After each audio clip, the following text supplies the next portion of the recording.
There are cases that divide opinions, cases where the justice system reaches a conclusion, but the questions never go away. In the early hours of December 9, 2001, a successful woman, respected by everyone around her and living what looked like the perfect life, was found dead at the bottom of a staircase inside her own home. Her husband called 911 and said it was an accident. But when investigators arrived, nothing about the scene felt simple.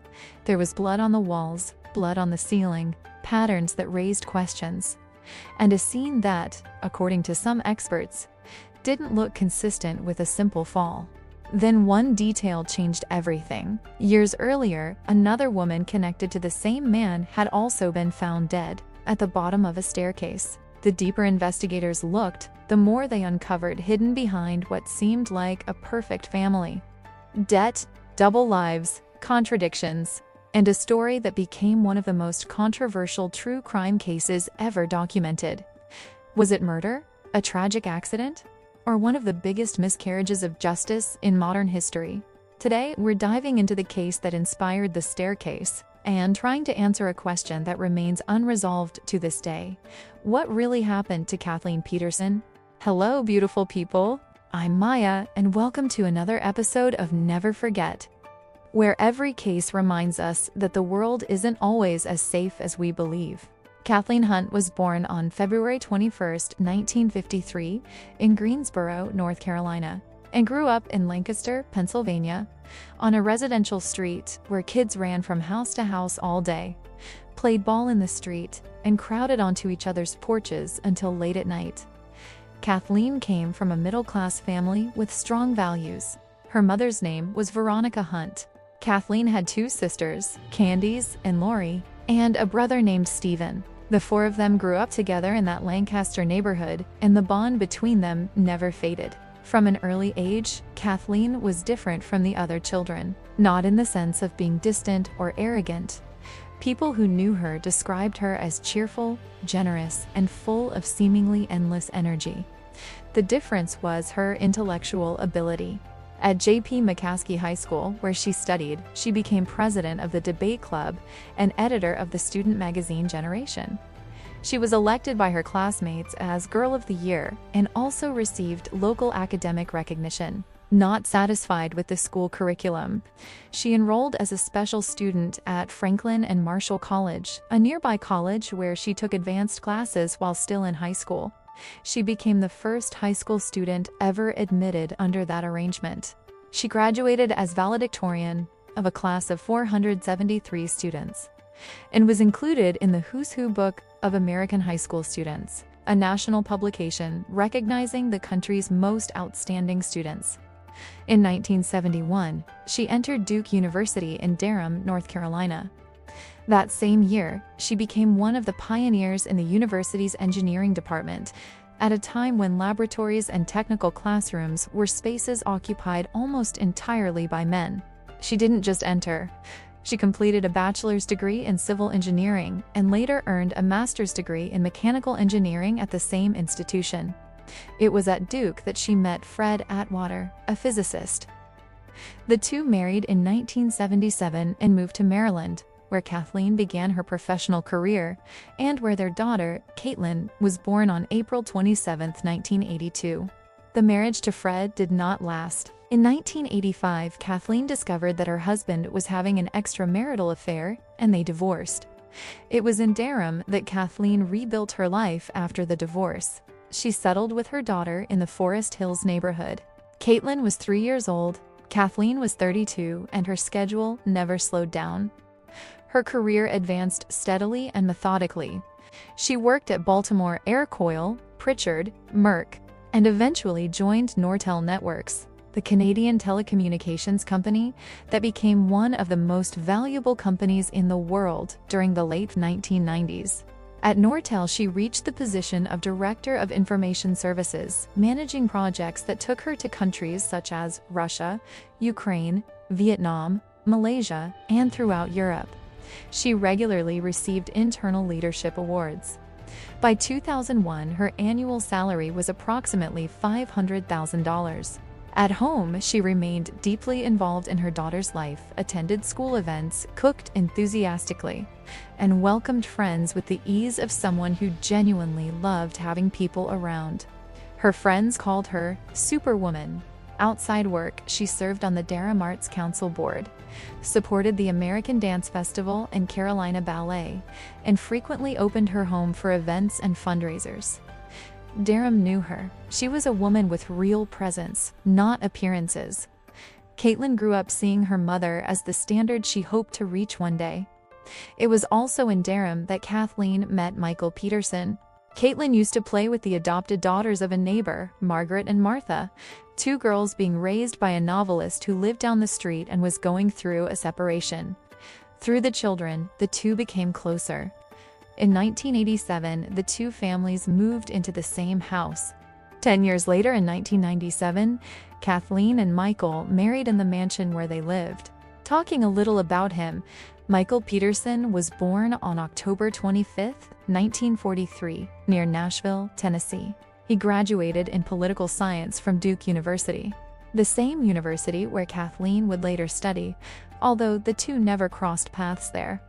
At Duke, Michael served as president of Sigma Nu fraternity and editor of the student newspaper, The Chronicle, between 1964 and 1965. After graduation, he worked for the U.S. Department of Defense at a base in West Germany, researching arguments supporting deeper American involvement in Vietnam.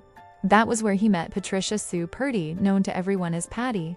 She was born on March 12, 1943, in Paris, Arkansas, the daughter of a military officer. She earned a degree in English from the University of Texas at Austin and later completed a master's degree in education. While teaching children of American military families in Germany, she met Michael. They had similar backgrounds. He was a civilian working for the Department of Defense, and she was a teacher on base. They married in 1966. In 1968, Michael was commissioned into the Marine Corps and served in Vietnam from August 1968 through September 1969. In 1971, he received a medical discharge with the rank of captain after a car accident in Japan, where he had been assigned as a military police officer following the war. The accident resulted in a permanent disability. The couple returned to the United States and settled in Durham, North Carolina. Their son, Clayton Peterson, was born there on December 3, 1974.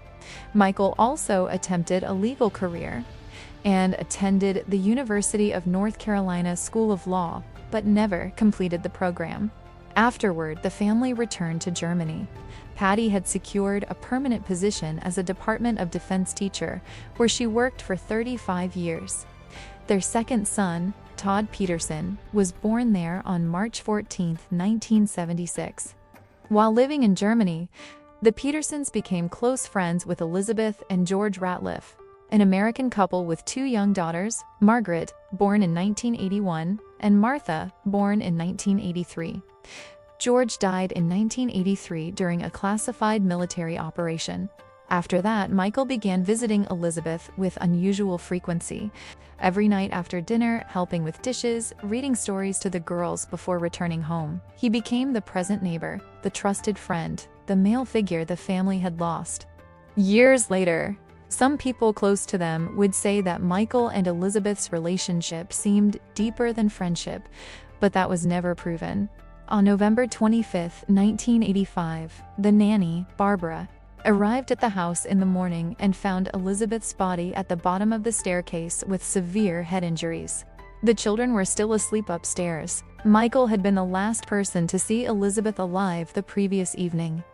German police and U.S. military investigators concluded that Elizabeth died from a cerebral hemorrhage caused by von Willebrand disease, a blood clotting disorder.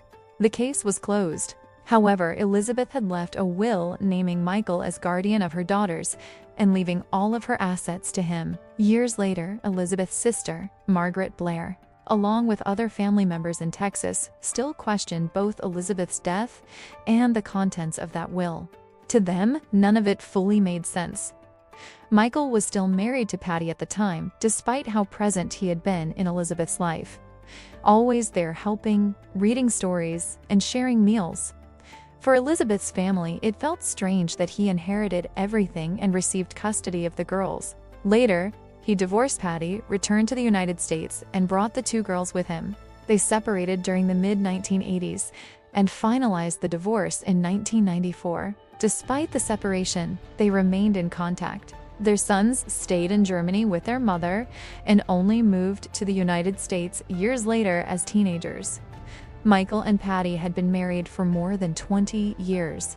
Neither publicly discussed the reasons behind the divorce. What is known is that the divorce became official in the 1990s, and that Michael returned to America with the daughters of his deceased friend. In the United States, he essentially started over. He found success as a writer, publishing military novels based on his experiences in Vietnam. The books performed well.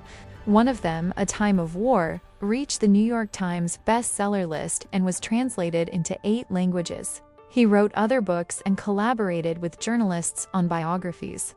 He also began writing a weekly column for the Herald Sun, a newspaper in Durham, where he became known for direct and sometimes aggressive criticism of local police and District Attorney James Hardin. In 1999, after being married to Kathleen for 2 years, he decided to run for mayor of Durham. During the campaign, he publicly stated that he had received a Silver Star, a Bronze Star with Valor, and 2 Purple Hearts for his service in Vietnam. However, journalists investigated and could not find records of the Purple Hearts he claimed to have received. Michael later admitted that one of the injuries he had presented as combat-related had actually resulted from the car accident in Japan that happened after the war. That revelation destroyed the political campaign he had been running, and he lost the election. At that time, Michael's family with Kathleen included 5 children. Clayton and Todd were his biological sons, with Patty from Germany. By then, they were teenagers and had moved to the United States to live with their father. Margaret and Martha were Elizabeth's daughters, the girls he had been granted custody of after her death and later adopted. And there was Caitlin, Kathleen Zillen's only daughter. Kathleen embraced Michael's children as her own, and he treated Caitlin the same way. The family lived in a mansion of more than 7,500 square feet in Durham's most prestigious neighborhood. The house was beautiful, with a large office where Michael wrote his books, and the Peterson family frequently hosted dinners for friends and well-known people there. The couple was known around the city as one of its most sophisticated pairs. The New York Times described Michael as having a theatrical personality.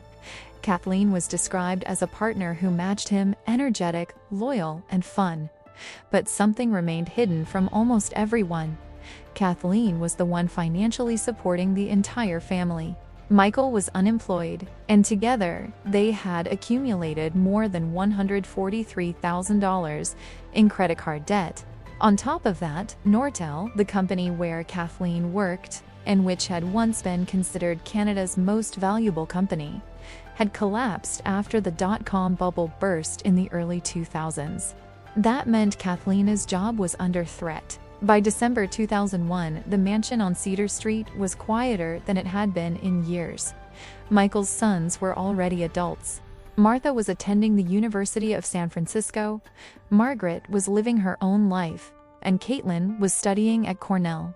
All 5 children were now living independently, and for the first time, Kathleen and Michael were alone as a couple. When they first moved in together, there had always been children in the house, noise everywhere, activities happening all the time. Now it was only the 2 of them. Out of all 5 children, Todd was the only one still living at home. On the night of December 8, 2001, Todd left the house around 10:20 p.m. with a friend, leaving Michael and Kathleen alone. According to Michael, that night he received exciting news. Someone wanted to adapt one of his books into a movie. He and Kathleen celebrated, had dinner, watched a movie, and later drank wine by the pool. But Kathleen had taken a prescription anti-anxiety sedative used to treat anxiety and insomnia. Combined with alcohol, the medication can intensify its effects and impair balance. Around 1:45 a.m., she went back inside the house and Michael said he stayed outside. At 2:41 a.m. on December 9th, Michael called emergency services, saying he had found his wife lying at the bottom of the staircase. The call was extremely short. Only minutes later, he called again, demanding to know why the ambulance had not arrived yet. The first call came at 2:41, and the ambulance arrived at 2:48, but by then, Kathleen was already dead. She was 48 years old. The scene the responders found was disturbing. There was blood on the staircase, on the walls, and even on the ceiling.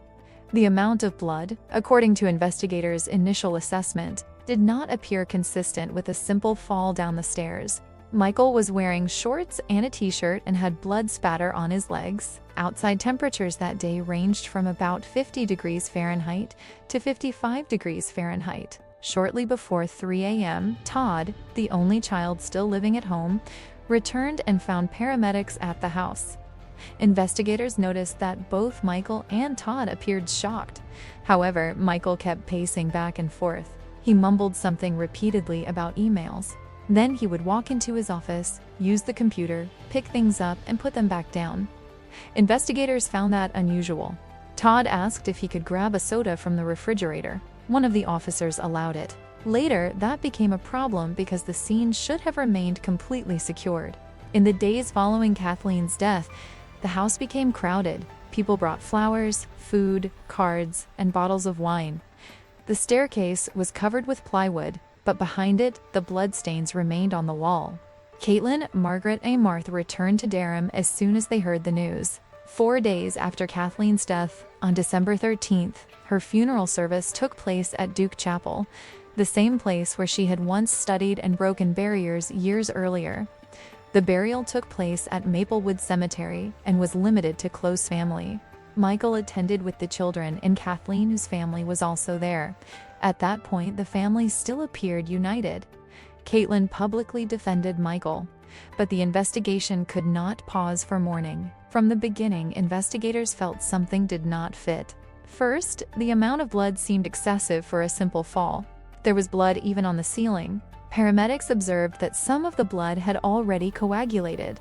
To them, that suggested she had been dead for some time before the emergency call, possibly hours. Michael was wearing shorts on a cold night and had blood spatter between his legs. A partial shoe print was found on Kathleen's pants. Todd refused to speak to police when he arrived. Another detail stood out. On one section of the wall, investigators believed someone may have attempted to wipe away blood. During the following days, Michael repeatedly accessed his computer, which also drew attention. When questioned about that night, Michael gave 3 different versions of events. The accounts contained inconsistencies regarding where he was, what they had been doing, and exactly when Kathleen went inside. The autopsy performed by medical examiner Deborah Radish revealed that Kathleen had suffered 7 deep lacerations to the top and back of her head, along with multiple bruises and abrasions on her torso, the backs of her hands, and her arms. There was also a fracture in the thyroid cartilage of her neck. The cause of death was blood loss. The estimate was that she survived between 90 minutes and 2 hours after receiving those injuries. Her blood alcohol concentration was 0.07%, below the legal limit.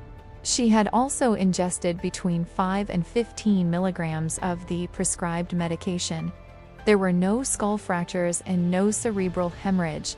The medical examiner's conclusion was direct. Kathleen died from lacerations caused by homicidal assault. On December 18, 2001, 9 days after her death and 5 days after the funeral, her husband, Michael Peterson, was arrested. On December 20th, a Durham County grand jury formally indicted him for first-degree murder. In front of cameras and surrounded by his children, he said, "I whispered her name more than 1,000 times and I can't stop crying. I would never do anything to hurt her. I am innocent of these accusations and I cannot wait to prove it in court." The family presented a united front. The obituary, published in the News and Observer and written by Michael, described Kathleen as having died in a tragic accident in her beloved home. He referred to himself as her best friend and husband. Standing beside him was also his ex-wife, Patty. When Michael was arrested, she was among the first people to publicly declare his innocence. Kathleen's grave at Maplewood remained without a headstone for 18 months. Michael never paid for one, and the reason was never made public. The headstone was only installed after Candace and Lori agreed to cover the cost. While the family believed it had been an accident, Durham police moved in the opposite direction. Investigators had the scene, the clothing, the computer, and what they began finding would change everything, including the opinions of the people who loved Kathleen most. In the months following her death, Durham police built the case piece by piece. Investigators seized the home computer and found thousands of images of gay male pornography and records of online conversations in which Michael sought meetings with men. In one message, he described his wife as an incredible woman, said he was very happy in the marriage, and identified himself as bisexual. Investigators identified and located Brad Holman, a male escort with whom Michael had exchanged messages and met. The legality of seizing the computer would later be challenged and eventually overturned. But at that moment, it fueled the investigation. The prosecution hired forensic analyst Dwayne Dever from the North Carolina State Bureau of Investigation, the spy, to analyze the blood spatter patterns on the staircase. Dever concluded that the patterns were consistent with repeated blows to a blood source and not with a fall. That analysis became the backbone of the prosecution's case, and years later would be proven fraudulent. At the same time, prosecutor James Harden learned about Elizabeth's death in Germany in 1985, a woman who had also been found at the bottom of a staircase with head injuries, whose last known visitor had been Michael. The prosecutor ordered the body to be exhumed. During this period, Michael remained free. He had been released on bail set at $850,000 in early 2002. He used the family mansion as collateral. Months passed, the investigation advanced, and the prosecution prepared for trial.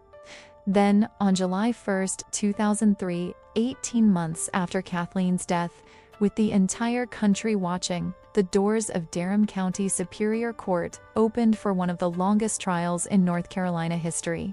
The prosecution was led by District Attorney James Harden with support from Frida Black and Kelly Siegler. The defense was led by David Rudolph. For nearly 3 months, the prosecutors presented a case built on 3 pillars: financial motive, sexual motive, and behavioral pattern. The financial argument claimed the couple carried more than $145,000 in debt. As mentioned earlier, Michael was unemployed and depended entirely on Kathleen's income to support the household. But Kathleen's position at Nortel was becoming unstable because the company was no longer the dominant telecommunications giant it once had been. There was also life insurance. Kathleen had a policy worth $1.4 million, and Michael was the primary beneficiary. If she died, he would receive that money. Then came the sexual motive. Using the images and messages recovered from Michael's computer, prosecutors presented the material to the jury.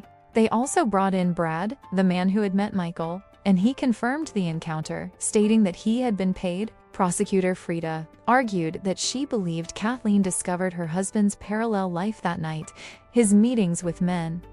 According to her theory, she found out through his computer because her own computer remained at Nortel.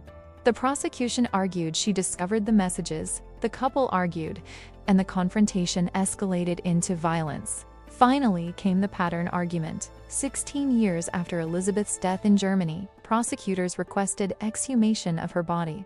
The remains were sent to the same medical examiner. Deborah concluded that Elizabeth's head injuries were inconsistent with a fall down the stairs. The amount and nature of the injuries pointed instead to multiple impacts from a blunt object. As mentioned earlier, Elizabeth's original cause of death had been cerebral hemorrhage caused by a clotting disorder. After the second autopsy, that conclusion was discarded. The cause of death was reclassified as homicide. According to the prosecution, that established a pattern. Both women had been found at the bottom of staircases. Both had head injuries. And the last known person to see both alive had been Michael. Michael was never charged in Elizabeth's death, but prosecutors used it to suggest a recurring pattern to the jury. According to prosecutors, the murder weapon was a handcrafted metal fireplace tool called a blowpoke. The item had originally been given to Kathleen's family by her sister Candace. She even brought her own blowpoke to court so jurors could see what it looked like. The blowpoke from the Peterson home had mysteriously disappeared. Prosecutors argued Michael used the object to strike Kathleen and later disposed of it. They connected this theory to blood evidence found near the doorway. The prosecution's first witness was paramedic James Rose, who responded to the emergency call. He told the jury that in 15 years of work and nearly 40 domestic fall cases, he had never seen that much blood from a staircase accident. He described Michael standing in a slightly bent posture over Kathleen and said there was blood on his hands, arms, and legs. He also noticed blood beneath her head had already coagulated and started to harden. To him, that suggested she had been dead for hours. A second paramedic supported that observation. Detective Art Holland, who led the investigation and had been at the scene that night, described Michael's behavior. He said Michael paced constantly, gave vague answers to questions, and repeatedly went into his office to use the computer. Blood spatter analyst Dwayne Dever testified that he had worked more than 500 cases, written 200 reports, and testified in 60 trials. Based on that claimed experience, he stated that blood patterns were consistent with repeated blows and not with a fall. His testimony became one of the prosecution's strongest points and one of the defense's most heavily challenged. When Brad testified, he said Michael had told him he was married, spoke positively about his wife, and appeared happy in the relationship. It is important to note that there was no evidence proving Kathleen knew about Brad or Michael's private life. Then the prosecution introduced another witness who would later become a serious problem. Dr. Sami Shabani presented as a biomechanics expert. During cross-examination, David Rudolph produced a letter from attorneys representing Temple University, denying that Shabani had the affiliation he claimed. One of the credentials he testified under turned out to be false. Judge Orlando Hudson ruled that he had committed perjury and ordered the jury to completely disregard his testimony. It became one of the prosecution's most embarrassing moments. Years later, falsified expert credentials would become one of the arguments supporting a request for a new trial. The prosecution also called Barbara, the nanny who had discovered Elizabeth's body in 1985. She testified that there had been a large amount of blood at the scene, contradicting original U.S. military police reports that described very little blood. Another witness testified about spending an entire day cleaning bloodstains from the wall. Cheryl Appel Schumacher, a friend of Elizabeth's in Germany, testified about the circumstances surrounding her death and the Petersons' relationship with her. Margaret Blair, Elizabeth's sister and Margaret and Martha's aunt, confirmed that Elizabeth's will named the Petersons as guardians and stated the family had never accepted the circumstances of her sister's death.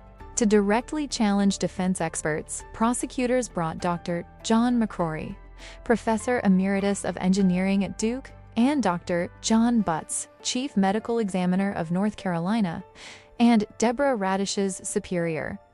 McCrory concluded the injuries were inconsistent with a fall and consistent with impacts from an object with a rounded edge. John Butts became the prosecution's final witness, standing before the jury. He displayed a photograph of Kathleen's shaved scalp and counted the lacerations out loud with a pen. 1, 2, 3, all the way to 7. These, he said, were injuries that simply do not result from falling downstairs. The defense, led by David Rudolph, challenged every pillar of the prosecution's case and built its response around three major experts. Dr. Henry Lee, one of the world's best-known forensic scientists who had worked on the O.J. Simpson case, concluded that the more than 10,000 blood droplets moving in different directions were inconsistent with a beating. He argued that some blood on the walls could have been projected while Kathleen moved during the dying process. He even performed a live demonstration in court. Dr. Ferris Bendick, professor of biomechanics at George Washington University, created computer simulations showing how Kathleen could have fallen and suffered 7 head wounds. Dr. Werner Spitz, forensic pathologist, concluded that the injuries were more characteristic of impact against a flat, movable surface, such as stair steps, than from being struck with an object, although he could not completely rule out assault. The defense also presented the blowpoke, the fireplace tool prosecutors claimed was the murder weapon. It was later found in the garage by Michael's son, Clayton. There was no blood, tissue, or fingerprints on it. According to the defense, it even had spider webs on it, suggesting it had not been moved or used in a long time. Regarding Elizabeth's second autopsy, the defense challenged the entire process. David argued the body should have been examined by a neutral pathologist in Texas and not by the same examiner who had concluded Kathleen was murdered. The judge allowed the evidence anyway. None of Michael's children testified. All were present in court supporting him. Margaret, Martha, Clayton, and Todd stood by their father. Patty also remained by his side and lent him $168,000 to help pay legal fees. She attended court every day. Caitlin, Kathleen's daughter, did not testify in the criminal trial. However, the defense read part of a text she had written before Kathleen's death, in which she said she felt grateful to Michael for bringing happiness back into her mother's life.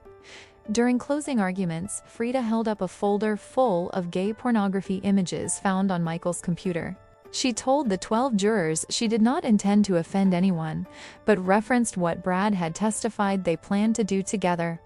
Then she placed the folder on the courtroom railing, hit it with her hand, and said, "Filth, pure filth."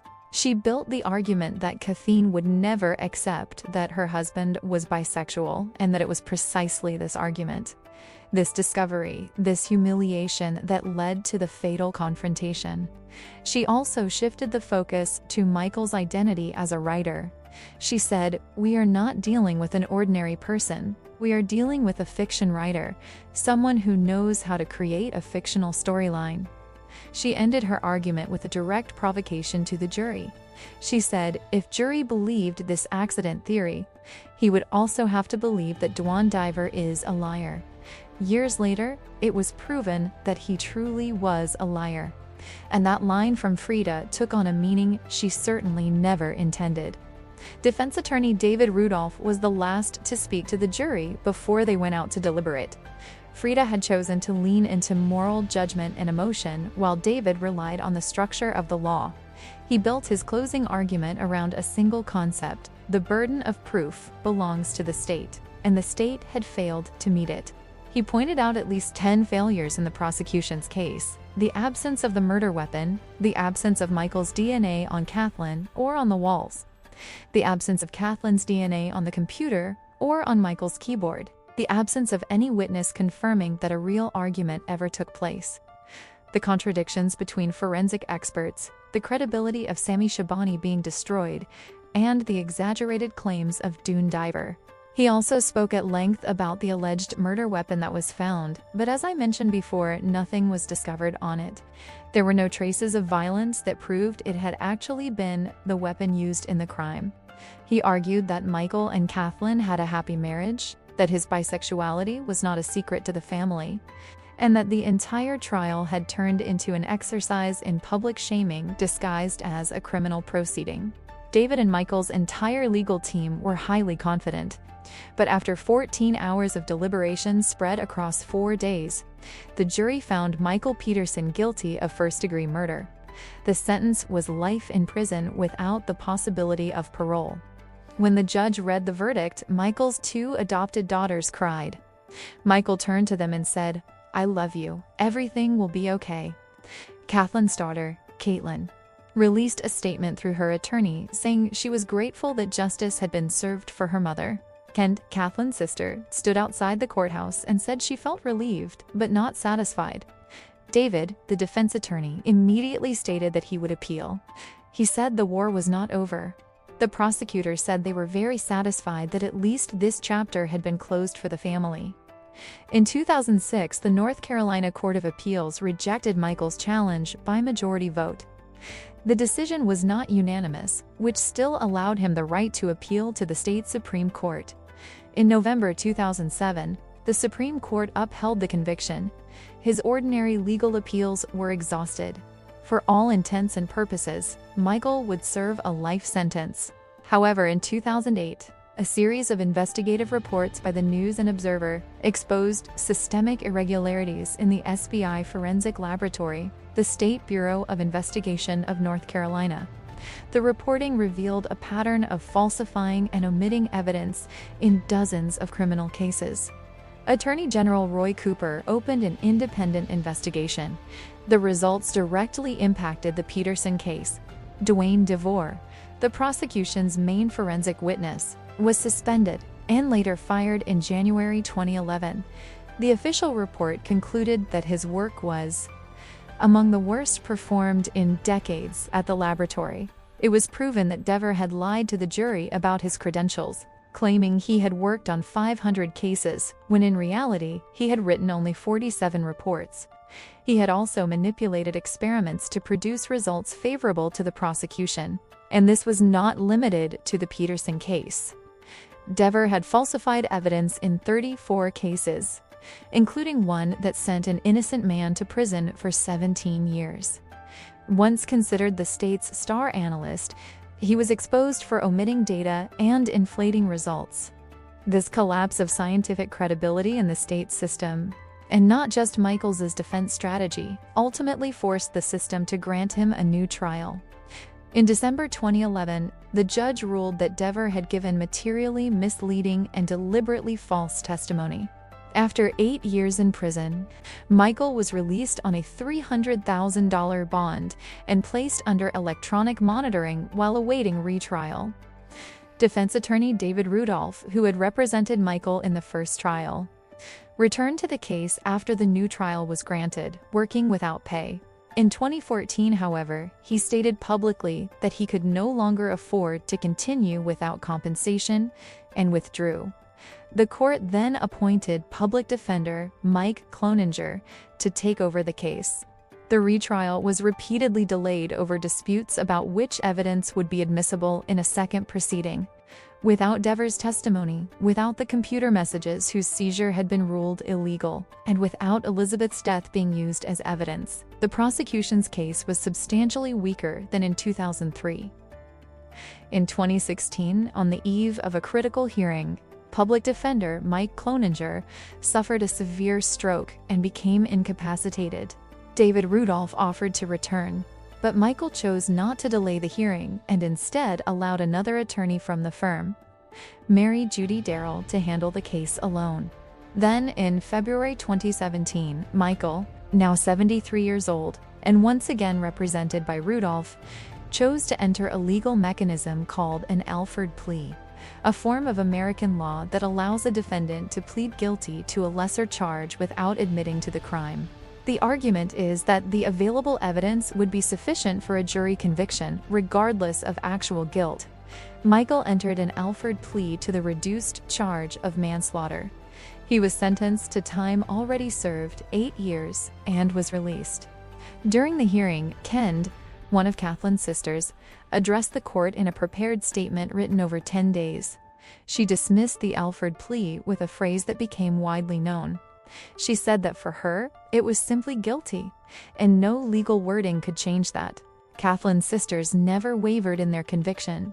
From a legal standpoint, the case was closed, but the central question of the case, what really happened on the night of December 9th, was never definitively answered.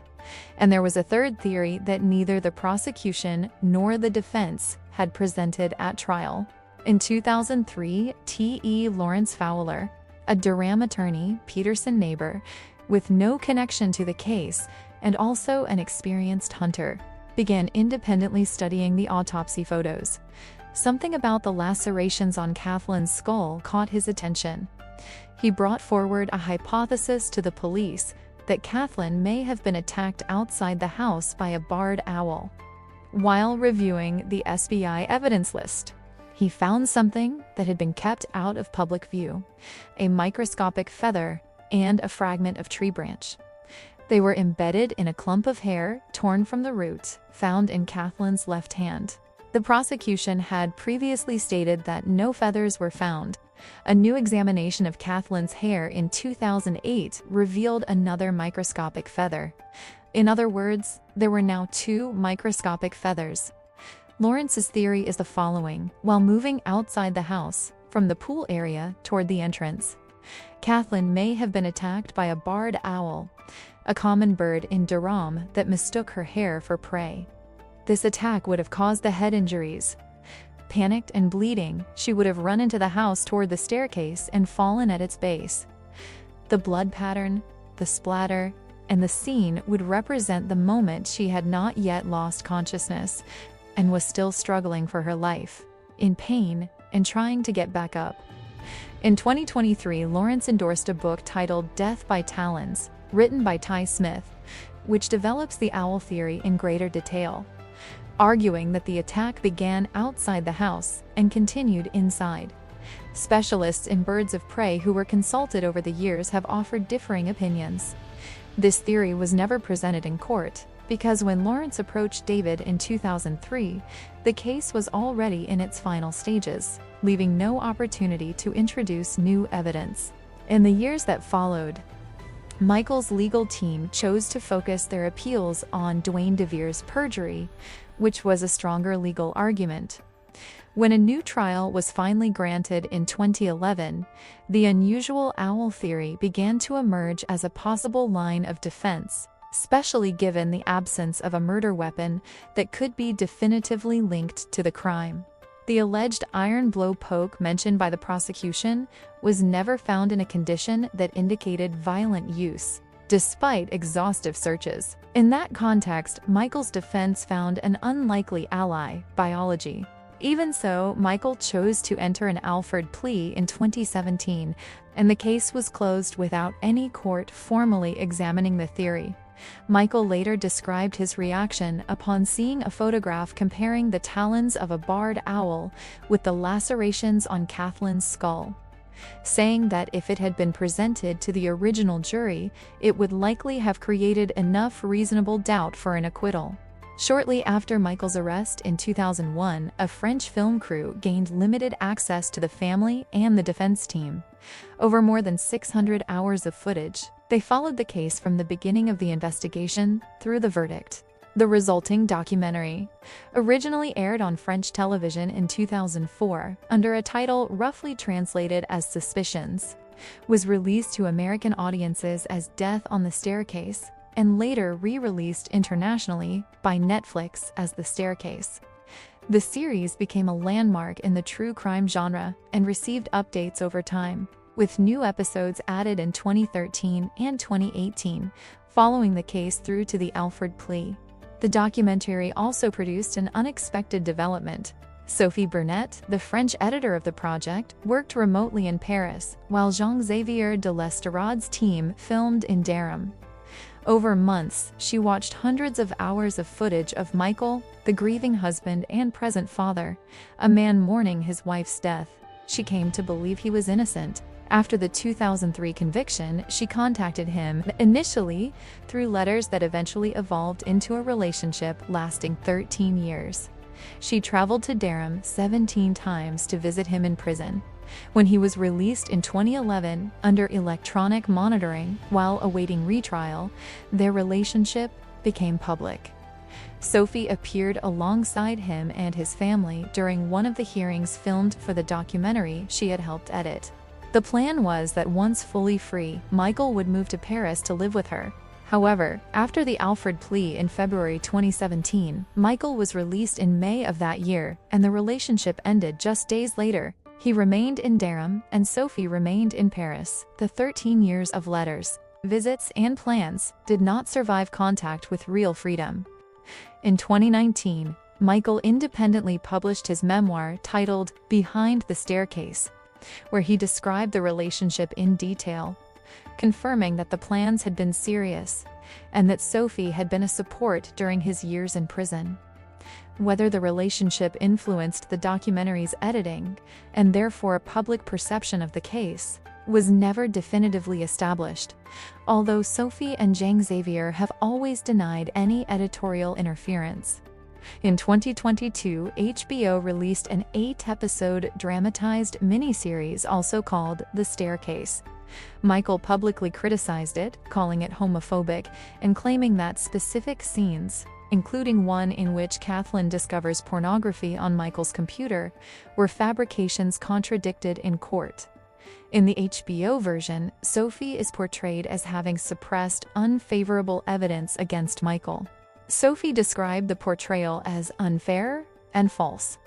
Xavier de Lestrade said he felt betrayed by Antonio Campos. Sophie later said the only positive outcome from the series was the friendship she formed with Juliette Binoche, the French actress who portrayed her. In April of that year, the miniseries premiered on Netflix and quickly brought renewed attention to the case. Regarding Caitlin, Kathleen's daughter, in 2008 she filed a wrongful death civil lawsuit against Michael. The case was settled, with Michael agreeing to pay $25 million.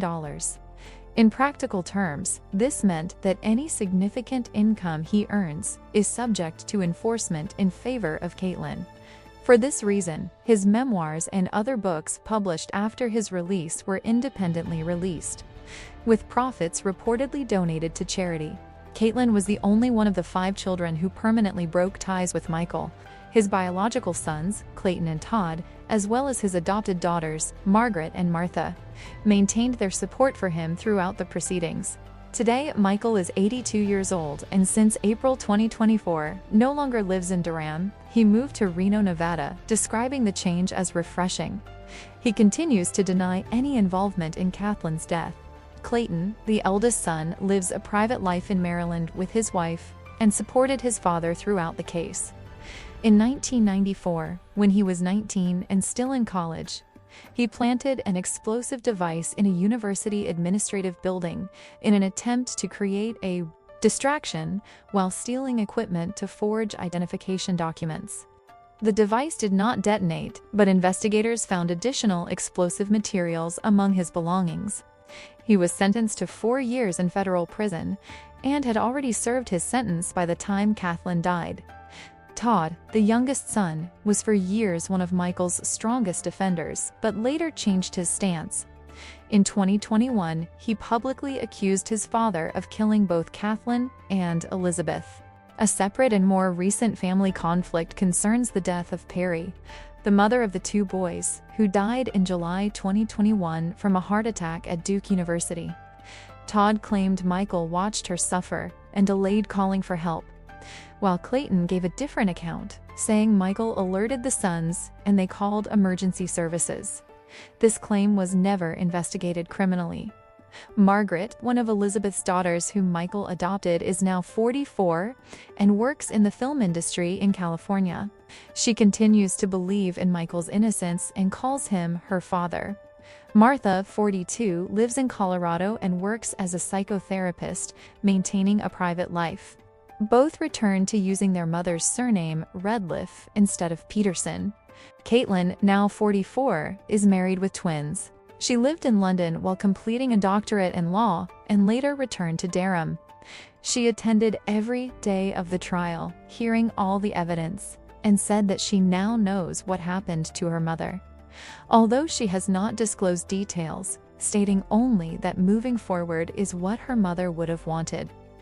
Kent, Kathleen's sister, always found the case deeply suspicious. She was actively involved until the Alford plea in 2017, after which she withdrew from the public eye, though she never changed her conviction. In the French documentary, she turned to the camera and accused the filmmakers of constructing a narrative that forgot the victim and focused only on the accused. David Rudolph, the defense attorney, continues to practice law. In his words, the Peterson case was the most devastating experience of his career. The 2003 conviction left him in a deep depression. Over time, he shifted his practice, alongside his wife, a former journalist who covered the case and later became an attorney. Together, they now focus on wrongful conviction cases and exonerations, helping individuals seek accountability for lost years. He also runs an art gallery and still believes Michael is innocent. Prosecutor Frida Black, known for one of the case's most memorable lines, did not live to see the Netflix miniseries.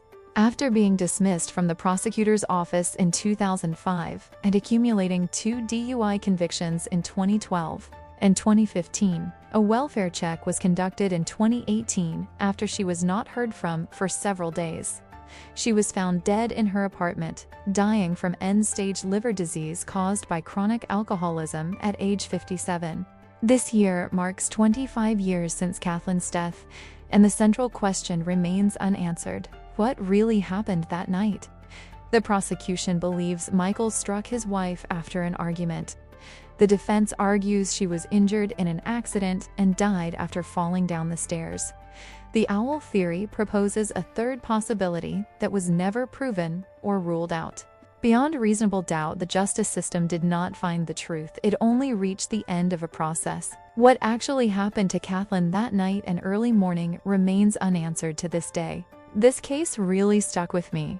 I'd really like to know what you think because honestly, I don't know either. I really don't. I just find it strange that both Kathleen and Elizabeth died at the bottom of a staircase, and that Michael was the last person to see both of them alive. To me, that's the strangest fact of all.